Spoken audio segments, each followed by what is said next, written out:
ഇത് ക്രിസ്മസിനൊക്കെ ഇടാൻ പറ്റിയ, നമുക്ക് ഡ്രസ്സൊക്കെ തയ്ക്കാൻ പറ്റിയൊരു മെറ്റീരിയലാണ്.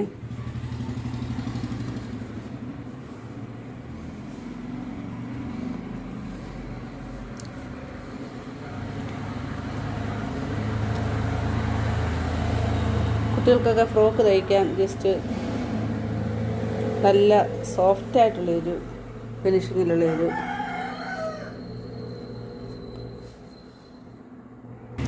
ക്രേപ്പും കോട്ടണും കൂടെ ചേർന്ന് മിക്സഡ് ആയിട്ടുള്ളൊരു ഐറ്റമാണിത്. നമുക്ക് ലൈനിങ് ഇടാതെയും തയ്ക്കാം, ലൈനിങ് ഇട്ടും തയ്ക്കാം. പക്ഷെ വളരെ സോഫ്റ്റാണ്. ഇത് ക്രിസ്മസിനൊക്കെ ഇടാൻ പാകത്തിനുള്ള വെള്ള കളറിലുള്ള ഒലിവ് ലീവ്സും ഒക്കെ വെച്ച ഒരു മെറ്റീരിയലാണ്. ഇതിന് മീറ്ററിന് 80 രൂപയാണ്. ആവശ്യമുള്ളവർ കോൺടാക്ട് ചെയ്യില്ല. ഡ്രസ്സായിട്ട് തയ്ച്ചിരുന്നെങ്കിൽ അങ്ങനെ ഞാൻ ഓർഡർ തരുന്ന പ്രകാരം തയ്ച്ചു തരുന്നതായിരിക്കും. ഓക്കെ, ഈ ചാനൽ ആദ്യമായിട്ട് കാണുന്നവരൊന്ന് സബ്സ്ക്രൈബ് ചെയ്ത് സപ്പോർട്ട് ചെയ്യണം. Okay, thank you.